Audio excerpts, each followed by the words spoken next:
Alors, merci à tous pour ces présentations. Je vais me lancer. Je n'ai pas eu le temps de tellement réfléchir. Merci. J'ai plusieurs questions. Alors, tout d'abord, pour Martine et Patrice, dans la mission, puis c'est un éclairage que je vous demande, puis pour vous, c'est probablement facile comme réponse. Dans la mission de la CNIL, quel est le champ d'application? En tout cas, est-ce qu'il y a des éléments que vous avez dégagés qui sont en dehors, qui sont des préoccupations en droit du travail, mais qui sont en dehors de la mission de la CNIL? Ça, en fait, je vais vous poser peut-être plus parce qu'il y a peut-être d'autres questions dans la salle, mais c'est une question, autrement dit, qu'est-ce que couvre la CNIL qui n'est pas couvert enfin, dans l'application du droit du travail qui est hors CNIL? Je crois pas. Mais, enfin, je ne sais pas si on peut prendre peut-être plusieurs questions en même temps. Oui, je ne sais pas, mais en fait, j'ai plusieurs questions par ailleurs. Pour Samuel, okay. Je peux te poser la question en français. Ok, moi je suis préoccupée, puis la présentation est allée vite malheureusement, puis je suis pas... Enfin, je comprends l'anglais, mais ça allait un peu trop vite pour moi. Alors peut-être c'est des choses que vous avez abordées dans votre présentation. Au niveau du rapport de force, évidemment c'est une préoccupation qu'on a naturellement en droit du travail, et c'est vrai que par exemple à l'UDM, sauf erreur de ma part, on applique plus ces questions de justice prédictive dans des questions de droit de la consommation, qui sont des petites questions, je dirais, assez techniques. Alors c'est sûr que pour des réclamations salariales, et je ne parle pas pour la détermination d'un délai congé raisonnable, qui lui requiert quand même un certain jaugeage, en fonction d'une série de circonstances. Mais je me dis, est-ce que la question en fait du rapport de force ferait en sorte que, d'un point de vue peut-être plus éthique, ce genre d'outil pourrait davantage s'appliquer dans le cas de réclamation salariale, c'est-à-dire le calcul des vacances ou des choses comme ça, plutôt que sur ces questions de rupture du lien d'emploi qui sont quand même dans l'expérience que peut avoir un salarié au niveau conflictuel et probablement l'élément le plus tragique dans le lien d'emploi. Donc je voulais savoir un peu vos préoccupations à l'égard de cela. Je sais que vous l'avez abordé, mais peut-être revenir sur ce point-là, d'autant plus que on remarque que ces préoccupations-là sont très variées. Moi, j'ai fait juste une étude des médiateurs. J'ai parlé avec des médiateurs au niveau des organismes administratifs, pas encore des tribunaux administratifs, c'est-à-dire l'organisme administratif où le plus souvent le salarié n'est pas représenté.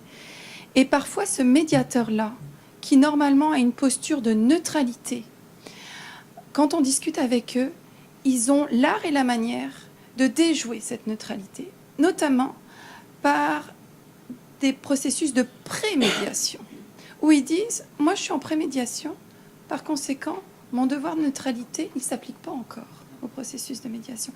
Alors je voulais savoir un peu vos préoccupations par rapport à ça.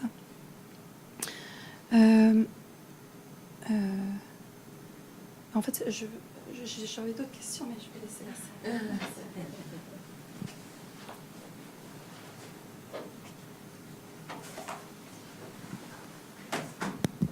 Merci beaucoup. Une question de Béotienne, sur le droit français. Dans quelle mesure est-ce que les syndicats ont le droit de demander à voir ce qu'il y a dans les algorithmes et versus est-ce qu'il y a d'autres droits nationaux dans le monde qui leur donneraient plus de pouvoir? Troisième intervention pour le premier tour, s'il y en a une, et si on va même compléter ces questions.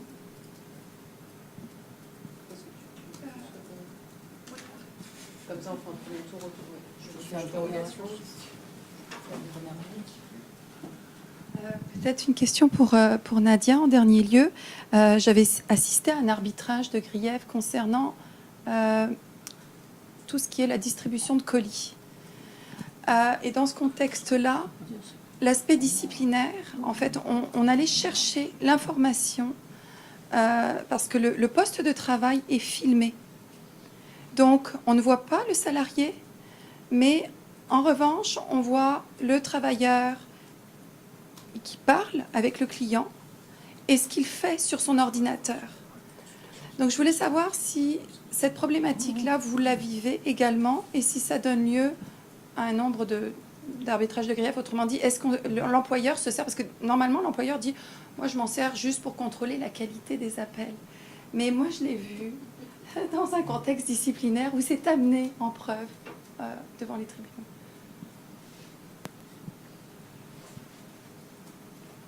On vous laisse peut-être la parole pour ce premier tour. Dans l'ordre peut-être des présentations. Ouais, prenez la parole. Et alors concernant la CNIL, enfin, je pense que tout ça relève de la compétence de la CNIL. Par ailleurs, ce qui était surprenant dans la demande et dans les échanges que nous avons, puisque nous avons constitué un groupe de travail au sein de l'association française où la CNIL est présente, et c'est que la CNIL elle-même ne sait pas comment réguler cela. Donc, d'où cet appel, là, entre guillemets, d'offres, en disant qu'est-ce qui se passe. Ils ne savent pas vraiment non plus ce qui se passe réellement dans les entreprises. Donc, ça c'est la première chose. Mais c'est vrai que notre champ, enfin le champ de l'étude est quand même globalement calqué sur la compétence de la CNIL, c'est-à-dire qu'on reste vraiment sur les techniques de gestion du personnel. C'est vraiment ça notre angle d'attaque. Tu vois, on laisse à d'autres la question des plateformes, etc., qui est extrêmement intéressante, mais qui n'est pas notre objet. Nous, c'est vrai qu'on recoupe globalement, parce qu'on a aussi répondu effectivement à l'appel de la CNIL, pour être tout à fait... Développé, mais en Amérique du Nord, en tout cas, on développe beaucoup l'analytique RH, vous l'avez évoqué. Puis c'est devenu, nous, on a un professeur qui enseigne ça à l'heure actuelle. Alors je ne sais pas si dans les écoles de commerce en France, c'est quand même une discipline c'est tout neuf, ça commence à se mettre en route, mais la prise de décision s'appuie réellement sur des calculs. Alors, évidemment, aux États-Unis, on parle beaucoup de, justement, la capacité de capturer, via les réseaux sociaux, un profil type et savoir si le candidat répond à ça. Il y a l'utilisation aussi où on demande au candidat de pouvoir nous donner carrément les mots de passe des Facebook ou autres systèmes réseau. Mais ça se passe aux États-Unis, c'est parfois autorisé, visiblement. Enfin, c'est des choses qui sont aberrantes, j'imagine, pour la France. Mais qui se font quand même. Oui, qui se font quand même. Qui se font, bien sûr. Ouais. Ah bon? Ouais. Ok.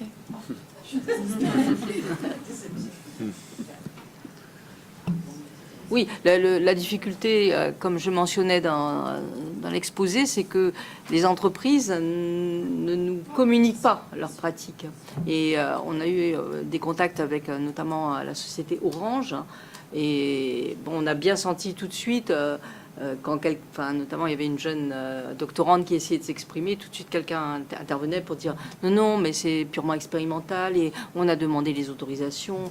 Et c'est ça la difficulté, c'est qu'on ne connaît pas aujourd'hui concrètement quels sont, et on est en train d'essayer de le faire, quelle est la cartographie, ce qu'on a appelé la cartographie des instruments qui sont utilisés, en sachant, comme l'a dit Patrice, que ça bouge tellement vite qu'on ne sait pas très bien.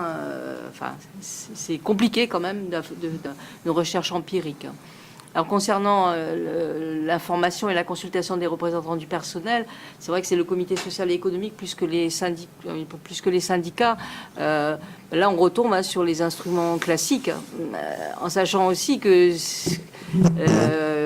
personne, même les informaticiens, ne savent expliquer ce qui se passe à un moment donné dans ce qui est nommé la boîte noire. Donc comment informer, consulter des représentants lorsqu'on ne sait pas soi-même comment ça marche exactement. Ça, c'est une grande difficulté. Alors, concernant certains droits étrangers, évidemment, on retombe sur l'ampleur de l'information, la consultation, la négociation, mais sur des mécanismes classiques.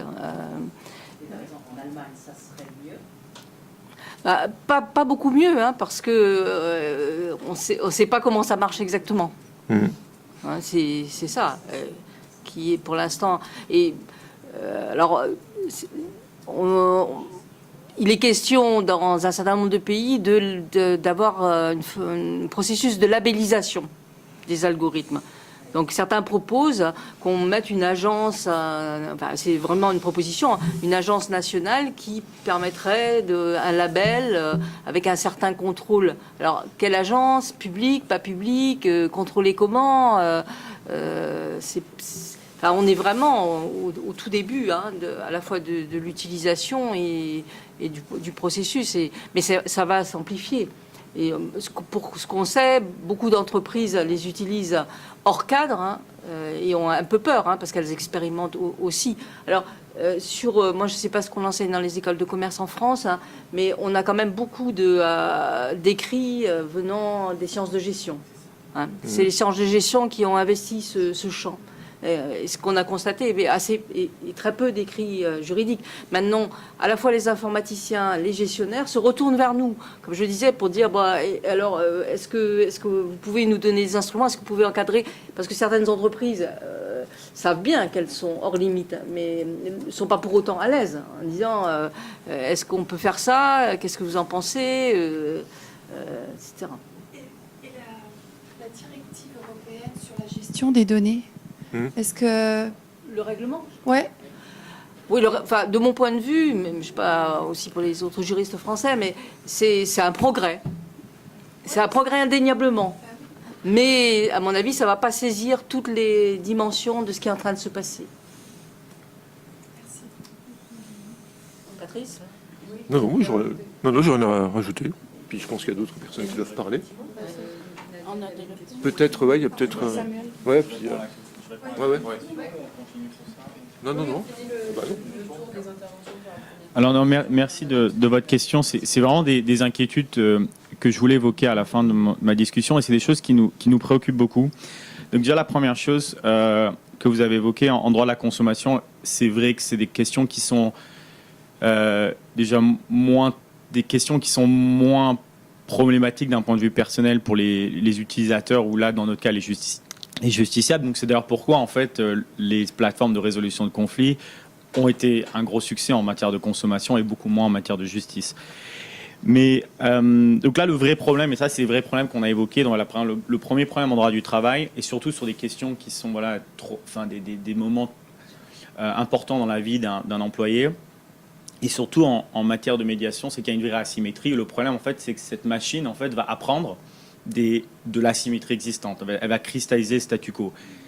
Donc ça, c'est un vrai problème. Et la deuxième problème, c'est est-ce que nos prédictions sont exactes? Et là, pour l'instant, on ne fait que des prédictions d'une fourchette de 3 mois. Et 3 mois pour un employé, c'est beaucoup, quoi. Enfin, 3 mois, c'est des questions importantes. Donc là, en fait, l'idée, c'est la question. Le deuxième problème, c'est la qualité de la prédiction.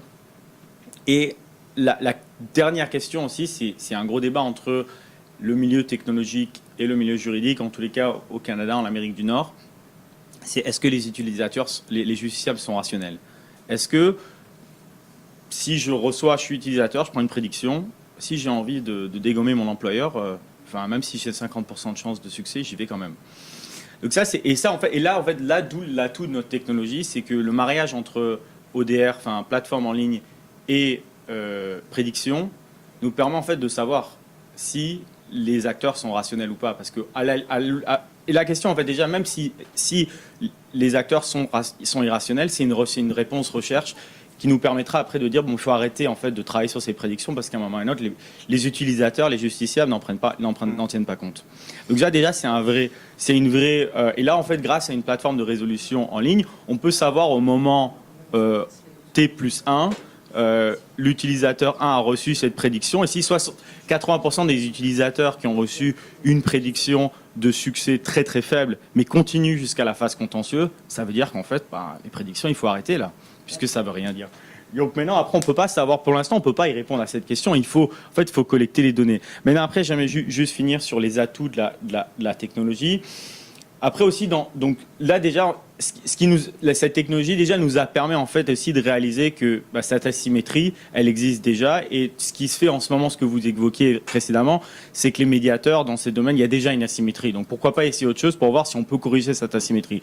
Et ce qu'on a trouvé en fait aussi, c'est que dans certains contentieux, il y a un accès très faible, très limité à la justice. Et un accès aussi au conseil juridique qui est très limité. Donc grâce à cette technologie, les utilisateurs, les justiciables pourront avoir au moins accès à un conseil juridique de qualité quand même qui est quand même plus élevé que ce que ces utilisateurs auraient pu avoir en faisant une recherche Google. Donc c'est déjà un plus par rapport à ce qui se faisait avant. Et enfin, cette technologie, ce qu'elle permet elle nous a permis aussi de déterminer en fait ce qu'on appelle les outliers. En 2 semaines de recherche, on a pu trouver en fait toutes les incohérences dans la jurisprudence où des juridictions du fond avaient fait des conclusions qui étaient complètement décalées par rapport au système Bardal. On a regardé les motivations du jugement et le jugement n'est pas du tout motivé. Donc maintenant, la question en fait, c'est que ce qui se fait actuellement, c'est quand même très asymétrique et que la technologie déjà nous permet en fait d'identifier encore plus ces incohérences et ces asymétries. Et la troisième chose, c'est que ce qui va nous permettre, cette technologie, elle va nous permettre de répondre en fait, est-ce que les prédictions, elles sont utiles ou pas, finalement. Vous voulez rajouter quelque chose?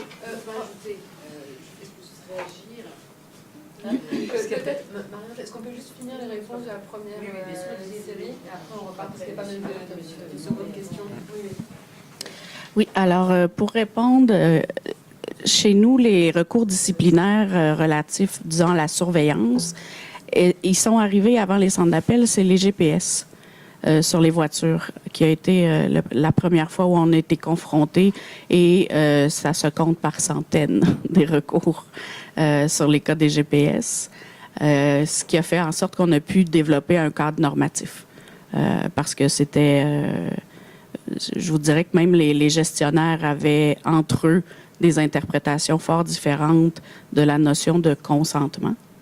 Juste obtenir le consentement du travailleur. Des gestionnaires expliquaient à leurs travailleurs qu'il y avait un GPS sur la voiture, par exemple au ministère des Transports, sur la déneigeuse.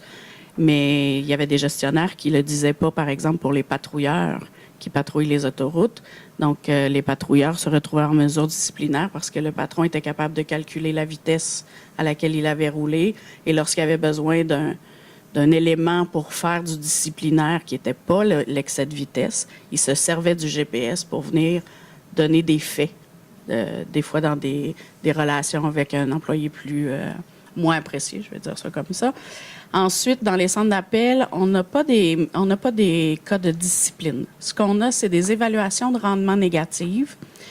Ça manque de sourire dans ta voix, ce genre de facteurs. Où c'est très difficile d'argumenter là-dessus.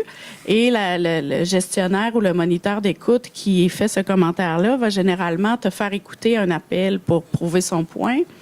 Sauf que le travailleur, lui, n'a jamais l'opportunité de pouvoir enregistrer un appel que lui voudrait rediscuter avec son moniteur d'écoute ou son gestionnaire en disant « Écoute, dans ce cas-là, t'aurais fait quoi, toi? » Donc, c'est le genre de revendication qu'on a. Si vous allez sur notre plateforme, vous allez voir, on en a 37.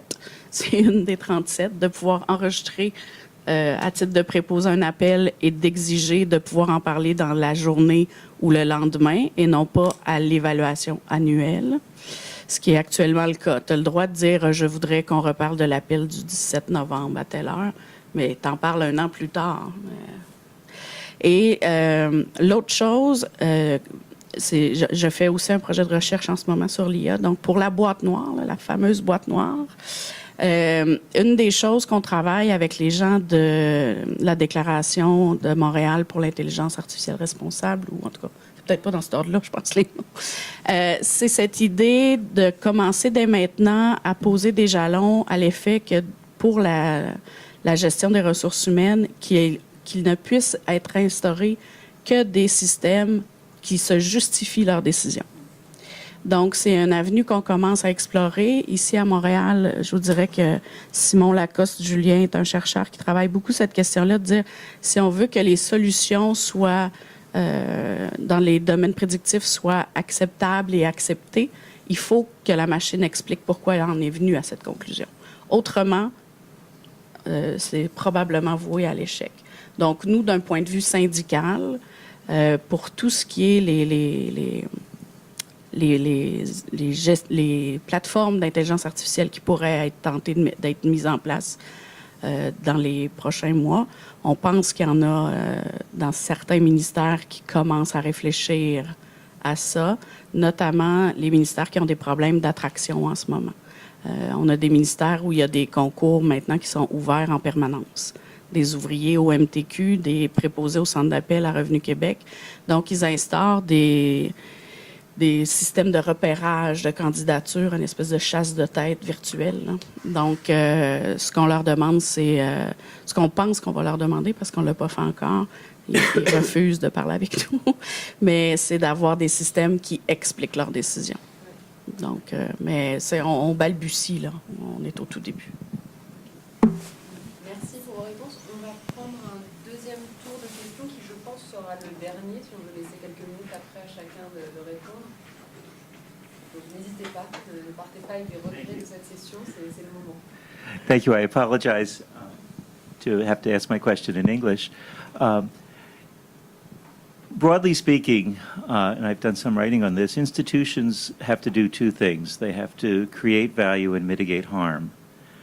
As I've listened to the panel, some of you are describing platforms and mechanisms that are mostly designed to create value, and some of you are designing platforms or mechanisms in a digital world that are mostly designed to mitigate harm. My real question is, in any of your experience, are there cases that do both well? That is, platforms, digital mechanisms that are both helping to create value, new work arrangements, and what have you, but that simultaneously mitigate all of the unintended and sometimes anticipated forms of harm that can happen? Or in those platforms that are designed to mitigate harm, do they also have affordances that help people, in a sense, create value? Or are we in a world where, in a sense, the new institutions that are forming are only doing one thing or the other? Merci pour cette question. Est-ce qu'il y a d'autres interrogations? Moi, j'en ai éventuellement quelques-unes. Ah oui, Marc. Non, moi, je n'y connais rien. Alors, je réagis. Je suis extrêmement contente de vous écouter. Et donc, c'est vraiment... J'avais juste une réaction par rapport à vos termes. Quand vous dites la rationalité d'agir ou de ne pas agir contre l'employeur. Et puis, vous indiquez, on voit les asymétries, les incohérences. Je comprends très bien le sens général. Sauf que dans ce type d'action, il y a la question toujours de la preuve. Or, quand vous avez effectivement une décision quelle qu'elle soit, vous avez la façon dont la preuve a été fournie et la preuve a été évaluée. Et au Québec, vous avez des mécanismes de preuve qui sont, je dirais, encore plus sophistiqués que ceux que nous avons en France. Donc, si vous voulez délaisser cette question de la gestion de la preuve, de la qualité de la preuve, de l'évaluation de la preuve, pour dire c'est rationnel ou c'est pas rationnel, si vous voulez, c'est un peu ambitant. Il faut intégrer l'idée que, bon, si vous voulez, si vous dites 50% de chance, ben 50% de chance, ça peut devenir 80% de chance si le procès, il est construit avec une efficacité, si vous voulez, de la recherche de la preuve qui va être en dehors du commun. Donc, si vous voulez, c'est juste sur cette évaluation que je voulais réagir. Parce que dans la majorité des affaires, le résultat va être fonction. Alors après, il y a les questions juridictionnelles d'un côté, de l'autre, etc. Mais il y a un point qui est absolument crucial, qui est cette question de la preuve. Quand je dis gestion de la preuve, il y a la charge de la preuve, bien sûr, etc. Mais il y a aussi la qualité de la preuve, la façon dont elle est recherchée, la façon dont elle est administrée. Bon, tout ce qui va être, si vous voulez, derrière et quelquefois invisible juste à la lecture de la décision. Alors, on le voit mieux ici. Peut-être qu'en France, les associations... Oui, il y avait... Merci beaucoup pour vos présentations extrêmement enrichissantes en matière de réflexion. C'est un peu mon côté éthicien qui s'interroge dans tout ce que nous entendons aujourd'hui. Je me pose plusieurs questions, entre autres, à savoir, mettons, pour la médiation, etc. Est-ce qu'il y a des comités d'éthique qui commencent à réfléchir sur qu'est-ce que nous sommes en train de faire? Au niveau de la CNIL, c'est une réflexion qui est là. Le droit ne peut pas toujours tout réguler. Et c'est une des problématiques du pluralisme du droit, effectivement. J'ai énormément apprécié aussi votre présentation avec les travaux que vous avez faits, madame. Qu'est-ce qui se passe en matière de protection et de démarche préalable quand on décide de mettre en place toute cette machinerie finalement? qui perd le contrôle, qui perd dans cette histoire le contrôle? La machine. Là, j'ai entendu que on devait être capable de demander à la machine d'expliquer le processus qui a amené à certaines décisions prises par les humains, entre autres soit dit. Est-ce qu'on va être capable de les comprendre, ces processus que les machines vont nous expliquer? Il y avait peut-être une... Ah d'accord. Si, si, Rapidement, juste un petit complément de question. C'est juste un commentaire qui va en lien avec vos deux points. La première chose, c'est que déjà, Marie-Ange, il y a 70% à 80% des litiges qui se règlent via la médiation, sans la preuve.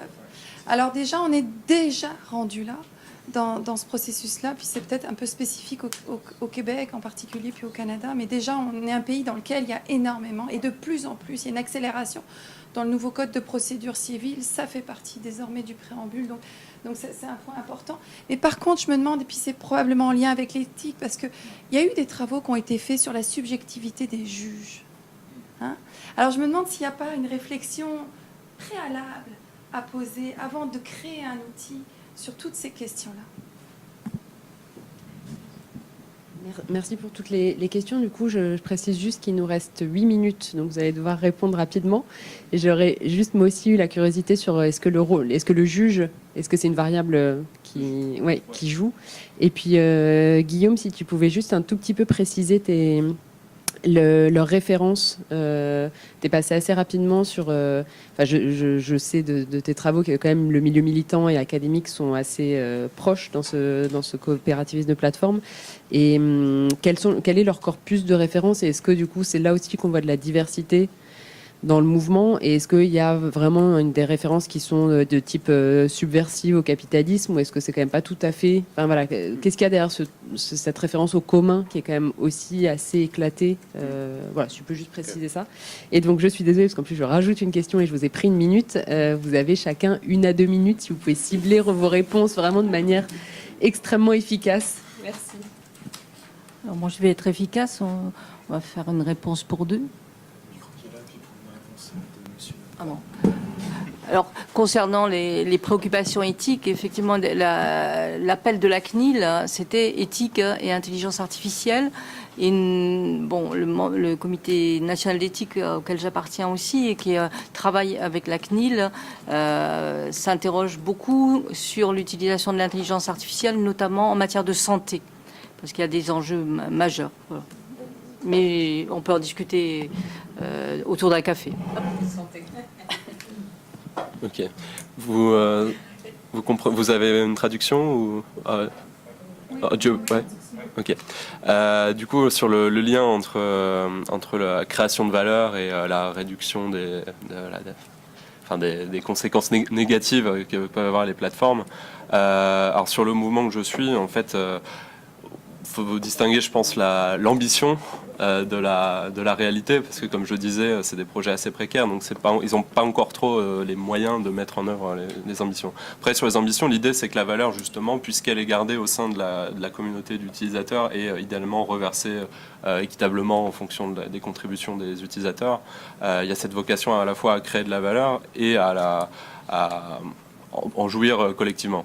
Il y a aussi toute une ambition de justement avoir des travailleurs ou des contributeurs de plateformes qui soient protégés, notamment en matière de protection sociale. Par exemple, l'une des plateformes a pour ambition de permettre à des coopératives de travailleurs d'utiliser cette plateforme, donc qui soient salariés pour bénéficier de ces protections. Mais dans les faits, il y a très peu, vu qu'elles ont des marchés très peu développés, pour les contributeurs de ces plateformes, les travailleurs, il y a très peu de prestations à effectuer, donc les revenus sont très faibles. Ils sont obligés finalement d'aller sur les plateformes dominantes pour la majorité de leurs revenus. Et il y a même parfois des expériences de précarité sur cette même plateforme de livraison à vélo qui vise à mettre la plateforme entre les mains de travailleurs. En réalité, ce sont des militants qui portent la plateforme pour le moment, qui la développent sur leur temps libre, qui travaillent beaucoup dessus en parallèle, et donc il y a aussi une expérience de la précarité. Et donc ça ne réduit pas forcément les risques, ou en tout cas ça en crée de nouveaux. Et Et sur les références, alors c'est assez intéressant parce qu'effectivement, à l'origine, ce mouvement, en tout cas, Trebor Scholz et les personnes qui ont théorisé, si on peut dire, ce coopérativisme de plateforme. Donc Trebor Scholz, par exemple, tenait un séminaire sur le digital labor, donc il s'intéresse à la notion d'extraction de la valeur des travailleurs du numérique via ces plateformes, presque une vision assez marxiste du travail numérique. Mais ça s'inscrit également dans une critique des tendances monopolistiques des plateformes et donc une volonté de davantage décentraliser le web. Et ça fait justement la jonction avec les activistes des communs numériques et notamment du logiciel libre. Donc il y a pas mal de militants dans le mouvement qui sont issus de communautés du logiciel libre, Linux, Wikipédia, et il y a Framasoft en France qui développe des outils libristes, et l'idée c'est justement d'avoir des plateformes qui soient au maximum décentralisées, que ce soit en termes d'utilisateurs, mais aussi d'usage des données, ces choses-là. Et évidemment, il y a la vocation à mettre ça en perspective avec la tradition de l'économie sociale et solidaire. Mais ça dépend des pays. Par exemple, aux États-Unis, les militants du coopérativisme de plateforme ont moins de connexion directe avec le mouvement de l'économie sociale. Et d'ailleurs, il y a même parfois des institutions, par exemple coopératives, qui se demandent d'où viennent ces gens qui se revendiquent plateformes coopératives alors qu'ils ne les connaissent pas. Par contre, en France, le mouvement est plus investi directement par des militants issus du mouvement coopératif, associatif aussi, et donc les jonctions se font plus directement. Moi, j'ai juste rien à dire, mais je voulais le dire avec un sourire dans la voix. Voilà. C'est juste ça. Passe là. Ok, alors il y a plusieurs questions. Alors, first, regarding the value creation and harm mitigation, I think, again, I mean, I agree with Fabien. It's more, there is a distinction between ambition and reality.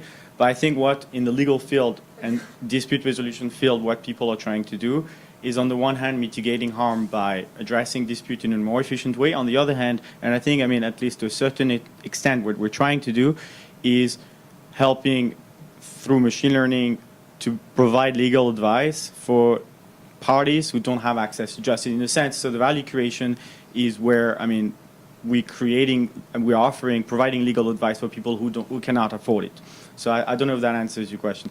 Pour la question de la preuve, c'est vrai que c'est une vraie question. Bon, là, le projet est vraiment, il concerne que le common law et l'Ontario.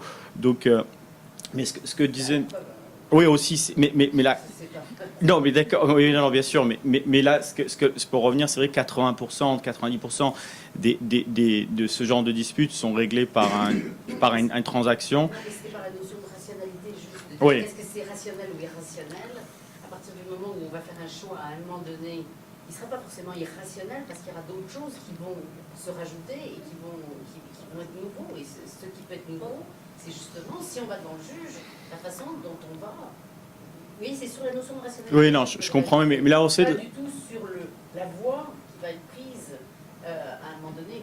Mais là, en fait, là, quand on parle de preuves et d'investir, enfin, on parle de preuves, on parle en fait aussi de justiciables qui ont les moyens d'accéder à la justice. Là, on est en train de parler de personnes qui, de tous les cas, sont self-represented. Donc, dans tous les cas, pour eux, la preuve, en fait, ça joue pas un rôle. Enfin, c'est pas une variable qui est prise en compte parce qu'on parle de justiciables qui, dans tous les cas, ont besoin d'un service juridique, mais qui ne pensent même pas aller au contentieux parce que c'est vraiment trop cher pour eux. Donc là, en fait, d'un point de vue stratégique, c'est une variable qui est pas prise en compte. Voilà, c'est ça. En fait, c'est ça, en fait. Là. Sur la question de l'éthique, alors là, vraiment, enfin, moi, ce que j'ai vu récemment, c'est que les entreprises, pour l'instant, elles veulent se self-réguler, enfin, elles veulent s'autoréguler. Enfin, il y a IBM qui a publié un rapport sur les bonnes pratiques. Enfin, donc là, c'est vrai qu'il y a un vrai fossé à ce niveau-là, et c'est vrai que c'est quand même assez important que les universitaires et les juristes se posent sur ces questions, et pas seulement d'un point de vue juridique. Par exemple, sur la question des juges, là, vraiment, c'est là, en fait, où la subjectivité des juges, il y a énormément de recherches qui ont été faites par des collègues de l'Université de Toronto sur cette question. Et là, la technologie en text analytics, c'est quand même encore assez limité pour évaluer la subjectivité des juges. Maintenant, ce qu'on fait, c'est qu'on collecte le nom des juges. Donc, on peut, en fait, mettre en place des schémas de cohérence sur tel ou tel juge, est-ce qu'il a tendance à donner une période de préavis plus avantageuse qu'un autre. Et là, dans ce cas-là, en fait, voilà, une sorte de surveillance des juges, quoi. Maintenant, après, et surtout, en fait, en Amérique du Nord, on peut savoir en fait les opinions des juges, contrairement aux décisions de la Cour européenne de justice ou du Conseil d'État, où c'est des décisions qui sont plus, qui sont résultats d'un consensus. Donc là, voilà. Et là, ce qui est aussi intéressant grâce à cette technologie, c'est pas seulement d'identifier la subjectivité, mais d'identifier les outliers. Et là, après, de voir, c'est à la discrétion du juriste de regarder en fait le texte de la décision et de voir s'il y a une motivation. Par exemple, les affaires qu'on a trouvées, c'est des affaires qui pourraient prendre en fait ça aurait pu prendre 3 à 4 ans pour trouver en fait sur 4000 décisions pourquoi ces décisions en fait sont complètement divergentes par rapport à la jurisprudence. Après, c'est à nous de regarder en fait à motiver sa décision parce qu'il diverge des précédents, enfin de ses collègues. Nadia, il est l'heure, mais super vite. absolument pas censurer la parole syndicale. C'est gentil. Monsieur s'en va, donc je répondrai seulement à monsieur en français. Je suis à peu près certaine qu'un jour, je ferai une manifestation avec un slogan qui dira « Libérer les algorithmes ». C'est à peu près écrit dans le ciel, puisqu'en ce moment, les plateformes servent souvent plus pour des objectifs de surveillance, de rationalisation, de productivité, et sont encore très peu réfléchis pour améliorer les services aux citoyens, l'accessibilité aux services publics, ce genre de choses. Donc oui, on l'anticipe, c'est sûr qu'on va finir là. Et qui perd? Ben, je vous dirais que tout le monde perd. Tout le monde y perd parce que la technologie, ça peut faire le meilleur comme le pire. C'est la gouvernance en arrière qu'on va venir y accoler qui va décider. Donc les perdants, c'est nous qui va décider ce sera qui. Merci beaucoup. Merci beaucoup pour les interventions, les questions, les réponses, cette conclusion sur le fait que c'est nous qui avons le pouvoir aussi de voir ce qui sera fait de ces algorithmes. Je pense qu'il est l'heure de la pause santé. Merci encore.